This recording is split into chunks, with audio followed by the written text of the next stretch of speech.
ဒီနေ့စာအုပ်အနည်းချုပ်ကိုရေးသားတဲ့မိကွန်းတစ်ခုကိုမေးချင်ဖြစ်စလိုက်ရအောင်သင်ဟာကိုယ့်ဘဝကိုတကယ်ပဲရှင်သန်နေတာလားဒါမှမဟုတ်အလင်းစလိုပြေးလွှားနေတာလားကျွန်တော်အများစုဟာနေ့ရက်တွေကိုမပြီးဆုံးနိုင်တဲ့အသေးပေးချက်တွေတမ်းမှတ်ချက်တွေနောက်ကိုလိုက်ရင်တခြားသူတွေရဲ့ဦးစားပေးကိစ္စတွေအပေါ်ပြန်တော့ပြန်ရင်ခုံဆုံးနေကြတယ်အလုံးများတယ်လို့ခံစားရပေမဲ့ပိုကောင်းမလားဘူးလှော်ရှားနေပေမဲ့အသက်ရှင်တယ်လို့မခံစားရဘူးဒါပေမဲ့ကိုယ့်ဘဝကိုပြန်ထိန်းချုပ်နိုင်မဲ့နည်းလမ်းများရှိနေမလားကိုယ့်အလုံးနှုတ်ထွက်စရာမလိုပဲတောင်ပေါ်ကိုပြောင်းစရာမလိုပဲအရေးကြီးတဲ့အရာတွေကိုအာရုံစိုက်နိုင်ရမယ်ပိုပြီးပြည့်စုံပါမှနေထိုင်နိုင်မယ်ကိုယ့်အချိန်ကိုတကယ်ပဲပျော်ရွှင်စွာအသုံးပြုနိုင်မယ်ဆိုရင်ကောအဲ့ဒါကိုဒီနေ့ရဲ့စာအုပ်ဖြစ်တဲ့ Make Time ကညွှန်ပြပေးဖို့ရောက်လာတာပါပြီးခဲ့တဲ့လကသင်ဘယ်လိုနေခဲ့လဲလို့မေးရင်တကယ်ပဲဘာလုပ်ခဲ့လဲဆိုတာကိုမှတ်မိပါမလားပိုအရေးကြီးတာကသင်ကိုစိတ်ရင်းနဲ့ပျော်ရွှင်စေခဲ့တဲ့အခိုက်အတန့်တစ်ခုကိုပြန်အမှတ်ရနိုင်မလားအဖြစ်ဖို့ခက်ခဲနိုင်ပါတယ်ဘာလို့လဲဆိုတော့ကျွန်တော်တို့အများစုဟာမပြီးဆုံးနိုင်တဲ့လို့ဆရာစရင်းတွေနဲ့ digital အာရုံထွေပြားမှုတွေ online new feed တွေမှာနှိမ့်မြုပ်နေတာကြောင့်တကယ်တော့ဘဝကိုရှင်းသန်ဖို့မေ့နေကြလို့ပါပဲ make time ဆိုတာတနေ့တာမှာနိုင်ရီပူရှာဖို့မဟုတ်ပါဘူးပိုပြီးစူးစမ်းခိုင်းတဲ့ပုံမှန်အချိန်စီမံခန့်ခွဲမှုစာအုပ်မျိုးလည်းမဟုတ်ပါဘူးဒါဟာသင်ရဲ့အာရုံစူးစိုက်မှုကိုပြန်လည်ထိန်းချုပ်ပြီးတကယ်အရေးကြီးတဲ့အရာတွေကိုပဲအာရုံစိုက်နိုင်ဖို့အတွက်ရိုးရှင်းပြီးလက်တွေ့ကျတဲ့မိဗျူဟာတွေစုစည်းမှုပါဒီစာအုပ်ကအတိတ်ပဲရှိတဲ့အရာတစ်ခုမှပြီးမြောက်ခြင်းမရှိပဲအမြဲအလုံးရှုံနေတဲ့ခံစားချက်ကနေမသိစိတ်နဲ့ဖုံးကြည့်နေတာတွေကနေဘလို့လွတ်မြောက်နိုင်မလဲဆိုတာကိုပြသပေးပါလိမ့်မယ်လူအများစုက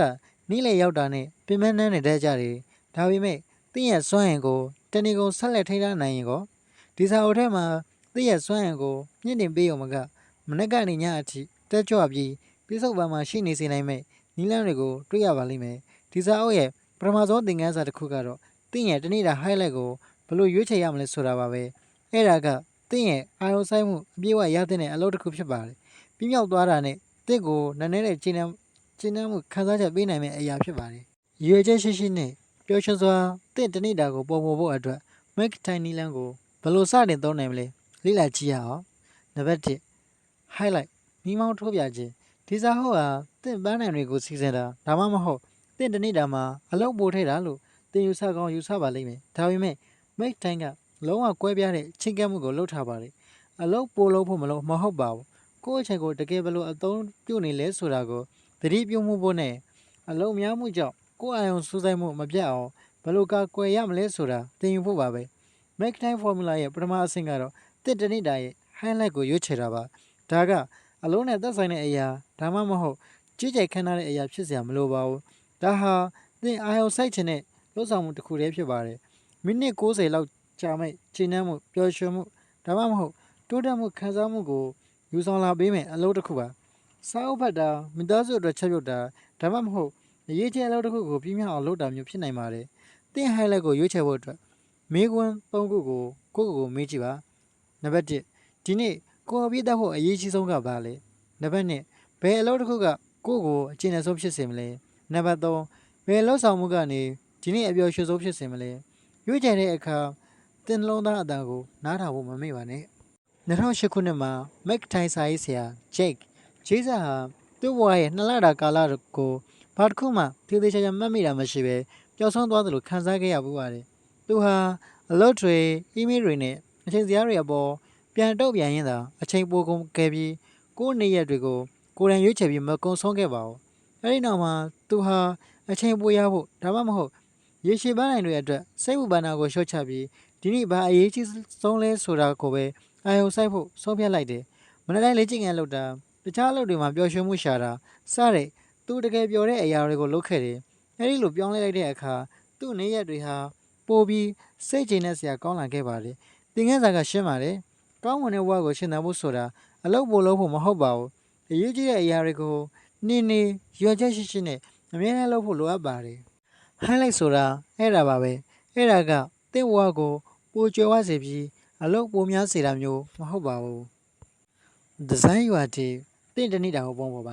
ါချက်ပြုတ်တာဒါမှမဟုတ်စာအုပ်ဖတ်တာလို့သင်ငယ်တဲ့အရာတစ်ခုကိုအာရုံစိုက်ဖို့ဘယ်သူမှအချိန်ရှိလဲသင်တွေးမိနိုင်ပါတယ်ဒါပေမဲ့အမှန်တရားကတော့အရေးကြီးတဲ့အရာတွေအတွက်သင်ပြက်ကလေးထဲမှာနေရာမဖန်တီးဘူးဆိုရင် သင်ဘဝကိုတကယ်ပျော်ရွှင်မှာမဟုတ်ပါဘူးရွယ်ချက်မရှိဘဲတဏီကုံအလုံးလောက်တာကတကယ်ရှင်သန်ဖို့ဆိုတာဘာကိုဆိုလိုလဲဆိုတာကိုမေ့သွားစေနိုင်ပါတယ်ဒါကြောင့်သင် highlight ကိုပေါ်ပြုပြီးသင်တဏိတာကိုပုံဖော်ဖို့ကအရန်အရေးကြီးပါတယ်သင်တဏိတာကိုကကြမ္မာအတိုင်းဖြစ်ခွင့်ပေးမဲ့အစားညအိပ်ရမဝင်ကမှာကြိုတင်စီစဉ်ဖို့ကြိုးစားပါပထမဆုံးသင် highlight အတွက်အချိန်သတ်မှတ်ပြီးကျန်တဲ့အားလုံးကိုအဲ့ဒီပတ်လည်မှာစီစဉ်ပါဒီလိုလုပ်ခြင်းအပြင်သင်နှိုးလာတာနဲ့ဘာကအရေးကြီးဆုံးလဲဆိုတာကိုသိပြီးသားဖြစ်နေမှာပါနောက်ဘာလို့ရမလဲဆိုတာတွေးပြီးအချိန်ဖြိုးနေစရာမလိုပါဘူးနေ့အဆုံးမှာမိနစ်အနည်းငယ်ယူပြီးပြန်လည်သုံးသပ်ပါဘာတွေပြီးသွားလဲဘာတွေနောက်ဆုတ်လိုက်ရတယ်လဲမပြည့်ခဲ့တာရှိရင်အပြည့်ရှိတယ်လို့ခံစားစရာမလိုပါဘူးဒါဟာသင်ချင်းကပ်ပုံကိုချိန်ကြည့်ပြီးနောက်တစ်ချိန်ပိုကောင်းတဲ့နီလန်းကိုစမ်းကြည့်ဖို့လက္ခဏာတစ်ခုပါပဲရွေချက်ရှိမှတ်သားခြင်းစီစဉ်တဲ့နေရာမှာအသုံးဝင်တဲ့နီလန်းပါပဲသင်မတ်စုစာအုပ်ကိုကော်လန်3ခုခွဲလိုက်ပါနံပါတ်1စီစဉ်ချက် plan နံပါတ်2လက်တွေ့ material နဲ့နံပါတ်3ပြန်လည်ပြင်ဆင်ချက် revise ပါစီစဉ်ချက်မှာညအိပ်ရမဝင်ခင်လုပ်ဖို့ရည်ရွယ်ထားတာတွေကိုရေးပါလက်တွေ့ကောင်းစင်မှာနေကင်းမှာတကယ်လုပ်ခဲ့တာတွေကိုမှတ်တမ်းတင်ပါပြန်လည်ပြင်ဆင်ချက် revise အောက်မှာသင်လုပ်ခဲ့တဲ့ပြောင်းလဲမှုမှန်သမျှကိုချရေးပါပန်းနိုင်ကပြည့်ပြည့်စုံမှုမလို့ဟုတ်ပါဘူးသင်စစ်မှန်သောဘဝအတွက်အလုပ်ဖြစ်မဲ့စီကံချက်တစ်ခုပုံမှန်လိုရိုးလှုပ်စင်တစ်ခုကိုတိဆောက်ဖို့သာဖြစ်ပါတယ်လေးစားကဲ့သို့အာရုံစူးစိုက်ခြင်းသင် highlight ကိုရွေးချယ်ပြီးသင်တနေ့တာကိုပုံဖော်ပြီးအခုဆိုရင်တကယ်စိန်ခေါ်မှုအတွက်အချိန်ရောက်ပါပြီအာရုံစိုက်ခြင်းပါဒီနေ့ခေတ်မှာအာရုံစူးစိုက်မှု focus ဟာအရှားပါဆုံးနဲ့တမိုးရှိဆုံးစွမ်းရည်တစ်ခုဖြစ်ပါတယ်ကျွန်တော်တို့ပတ်ဝန်းကျင်မှာအာရုံထွေပြားစရာတွေစာရိုတွေသတင်းအချက်အလက်တွေနဲ့ application တွေကအများနဲ့ကျွန်တော်တို့ရဲ့အာရုံကိုလူယူဖို့ရှင်ပြိုင်နေကြပါတယ်ဒါကြောင့်လေဆာမို့လို့ခေါ်တဲ့နှရှားပြီးအနောက်ရှက်ကင်းနဲ့အာရုံစူးစိုက်မှုအခြေအနေရှိဖို့လိုအပ်ပါတယ်လေဆာမို့ကိုရောက်ဖို့ဆိုတာအမြဲမလွယ်ကူပေမဲ့သင်တကယ်စိတ်ဝင်စားတဲ့အရာကိုလုပ်တဲ့အခါအာရုံစူးစိုက်မှုကသဘောဟာအတိုင်းရောက်လာတတ်ပါတယ်အဓိကတော့ချက်ကတော့သင်ရဲ့အာရုံကိုလူယူမခံရအောင်ကာကွယ်ဖို့ပါအာရုံထွေပြားမှုတွေကသင်ကိုနှေးကွေးစေုံတာမကသင်ရဲ့ချိန်စွမ်းရည်နဲ့စိတ်အေးချမ်းမှုတွေကိုပါလူယူသွားပါတယ်အာရုံထွေပြားမှုကိုတားဆီးရန်နည်းဗျူဟာများအလုပ်ချိန်တွင်လူမှုမီဒီယာ app များကိုပိတ်ဆို့ပါနေရာထိုင်ခင်းကိုရှင်းလင်းပြီးမျက်စိနောက်เสียလျှော့ချပါစိတ်နဲ့ခွန်အားကိုကြည့်ပဲအားကိုးလို့မရပါဘူးအာရုံထွေပြားမှုတွေသင်စင်မရောက်ခင်မှာဖေရှားပြည့်ရန်ရည်ရွယ်ချက်ရှိလှုံ့ဆော်ချက်များလိုအပ်ပါတယ်အင်တာနက်ကိုအချိန်သတ်မှတ်ပြီးသုံးပါအင်တာနက်စပေါ်စတော့ကအွန်လိုင်းတောင်းဖို့ဆိုတာခက်ခဲပါတယ်ဒါပေမဲ့အဲ့ဒီနှိကွေးမှုမှာဖွက်ထားတဲ့အားသာချက်တစ်ခုရှိခဲ့တယ်လူတွေဟာတကယ်လိုအပ်မှာပဲအွန်လိုင်းတက်ကြတယ်ဒီနေ့ခေတ်မှာတော့အင်တာနက်ဟာ24နာရီပတ်လုံးရရှိနေပြီးအမြဲသွေးဆောင်နေပါတယ်ဒါကြောင့်လေဆံမှုကိုရောက်ဖို့ဆိုရင်နယ်နိမိတ်တွေဖန်တီးဖို့လိုအပ်ပါတယ်ဒီစာအုပ်ရဲ့စာရေးဆရာတိုးဖြစ်တဲ့ဂျက်ဂျေးဆာဟာစာရေးဖို့ကြိုးစားတဲ့အင်တာနက်ကြောင့်အမြဲအာရုံထွေပြားနေခဲ့တာကိုသဘောပေါက်ခဲ့ပါတယ်ဒါကြောင့်သူဟာဒေါ်လာ30တန်ရိုးရှင်းတဲ့လျှက်စစ်ပလက်ပေါက်တိုင်မာတစ်ခုကိုဝယ်ပြီးသူ့ရဲ့ Wi-Fi router ကိုချိတ်လိုက်ပါတယ်ပြီးရင်ည9:00နာရီခွဲမှာအင်တာနက်ကိုပိတ်ဖို့အချိန်သတ်မှတ်လိုက်တယ်အဲဒီချိန်ကစပြီးအီးမေးလ်မရှိသတင်းချက်လက်မရှိစေကူးပေါက်ရာလှည့်ပတ်ကြည့်ရှုခြင်းမရှိတော့တဲ့အတွက်သူဟာအာရုံအပြည့်အဝနဲ့စာရေးနိုင်ခဲ့ပါတယ်အင်တာနက်ကိုသင် highlight လုပ်ချိန်အတွင်းပိတ်လိုက်ပါထာဝရအဆက်ဖြတ်စရာမလိုပါဘူးအရေးကြီးတဲ့အရာကိုကာကွယ်ဖို့အတွက်လုံလောက်တဲ့အချိန်လေးပဲလိုပါတယ်အနောက်ရှက်ကင်းနဲ့2နာရီကသင်ဘဝကိုအရာရာပြောင်းလဲပေးနိုင်ပါတယ်အင်တာနက်ဟာကိရိယာတစ်ခုသာဖြစ်ပြီးသခင်မဟုတ်ပါဘူး energize စွမ်းရည်ဖြည့်တင်းခြင်းအခုဆိုရင်အာရုံထွေပြားမှုကိုပိတ်ဆို့နည်းအချိန်ကိုစီမံခန့်ခွဲနည်းနဲ့အာရုံစူးစိုက်မှုကိုထပ်မြအောင်လုပ်နည်းတွေသင်ယူခဲ့ပြီးပါပြီဒါပေမဲ့ကျွန်တော်တို့မေးလျော့နေတဲ့အရာတစ်ခုရှိနေပါတယ်သင်ရဲ့အာရုံစူးစိုက်မှုမရှိတာဟာအချိန်မလုံလောက်လို့မဟုတ်ပဲစွမ်းရည်မလုံလောက်လို့ဆိုရင်ကောဒါကြောင့်သင်ရဲ့အချိန်ကိုအကောင်းဆုံးအသုံးချနိုင်ဖို့အတွက်သင်စွမ်းရည်ကိုဘလို့အားပြန်ဖြည့်ရမလဲဆိုတာသင်ယူရမယ့်အပိုင်းကိုရောက်လာပါပြီ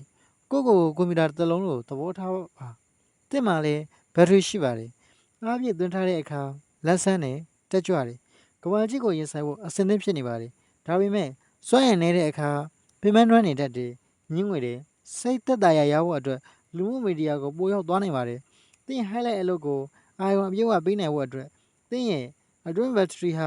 အားပြည့်နေဖို့လိုအပ်ပါတယ်ဒါကတော့သင်ခန္ဓာကိုယ်ကိုဂရုစိုက်ခြင်းဖြင့်စတင်ပါတယ် ဘာလို့လဲဆိုတော့ကျမ်းမာတဲ့ခန္ဓာကိုယ်ကထမ်းမြက်တဲ့စိတ်ကိုအားဖြည့်ပေးလို့ပါပဲအခြေခံအချက်တွေကတော့အာဟာရပြည့်ဝတဲ့အစားအစာစားခြင်းလေ့ကျင့်ခန်းလုပ်ခြင်းဖြင့်ခန္ဓာကိုယ်ကိုလှုပ်ရှားပေးခြင်းနဲ့နှဆိုင်ပြီးကောင်းမွန်တဲ့အိပ်စက်ခြင်းတို့ပဲဖြစ်ပါတယ်ဒီအခြေခံအချက်တွေဟာရွေးချယ်စရာမဟုတ်ပါဘူးဒါတွေဟာသင်အာရုံစူးစိုက်မှုအတွက်အခြေခံအုတ်မြစ်တွေပါတိုးတောင်းသောလှုပ်ရှားမှု၏စွမ်းဘတ်စကတ်ဘောကစားသမားဖြစ်ခြင်းနဲ့ဆမ်ဟာအစာပိုင်းမှာနိုင်ဝေါများစွာကြာတဲ့အားကစားလေ့ကျင့်ခန်းတွေပဲလုပ်ခဲ့ပြီးအမြဲတမ်းပြင်ပန်းတွန်းနေတာထိခိုက်ဒဏ်ရာရတာတွေနဲ့ကြုံတွေ့ခဲ့ရပါတယ်။ဒီနေ့မှာ10မိနစ်လောက်တိုးတောင်းနဲ့ပြေးလွှားခြင်းကသူ့ကိုစွမ်းရည်မြန်မာပြီးအာရုံစူးစိုက်မှုထက်မြက်စေကြောင်းသဘောပေါက်ခဲ့တယ်။သင်ခန်းစာကရှင်းပါတယ်။သင်ဘက်ထရီကိုအားပြန်ဖြည့်ဖို့အတွက်နိုင်ဝေါများစွာလေ့ကျင့်ခန်းလုပ်ဖို့မလိုပါဘူး။တခါတရံမှာရွေချက်ရှိမိနစ်နဲ့ငယ်လှုပ်ရှားမှုလောက်ကလည်းတနည်းတာလုံးအတွက်သင်ရဲ့စွမ်းရည်နဲ့အာရုံစူးစိုက်မှုကိုပြန်လည်သတ်မှတ်ပေးနိုင်ပါတယ်။ကဖိန်းဓာတ်ကိုအကျိုးရှိအောင်သုံးပါ။ကော်ဖီတောင်းရတာကိုနှစ်သက်ပါသလား။လူအများစုကတောက်ကြပေမဲ့သင်မိုင်းနဲ့နီးနဲ့တောက်နေတာများရှိနေမလားလို့တွေးဖို့ပါသလား။ကော်ဖီဟာသင်တကယ်လိုအပ်တဲ့အခါ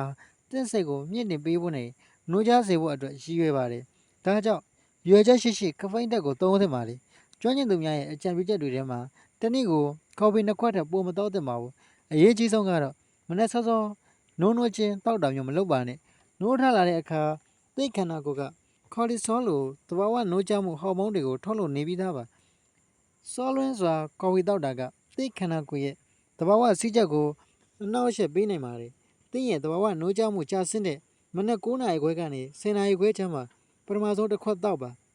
နေ့လယ်ပေးပန်းတွန်းနေမှုဝင်လာတဲ့နေ့လယ်1နာရီခွဲကနေ2နာရီခွဲချမ်းမှာဒုတိယတစ်ခွက်တောက်နိုင်ပါတယ်ကော်ဖီဖျက်ဖို့မဟုတ်ပါဘူးကဖိန်းဓာတ်ကသင်အတွက်အလုံးလုံးအောင်လုပ်ပေးဖို့သာဖြစ်ပါတယ်နှစ်ခွက်သာတောက်ပြီးအချိန်ကဲအောင်ချိန်ကြည့်ပါဒီလိုလှုပ်ခြင်းအဖြစ်မိခိုမှုဖြစ်စေတဲ့လေပတ်မှုကနေလွတ်မြောက်ပြီးသင်ရဲ့စိတ်ချလင်မှုနဲ့လှုပ်ဆောင်မှုကိုအမှန်တကယ်မြင့်တင်နိုင်ပါတယ်ဒီနေ့ချုပ်ဟာစာအုပ်ရဲ့အဓိကအယူဆတွေကိုရှင်းရှင်းလင်းလင်း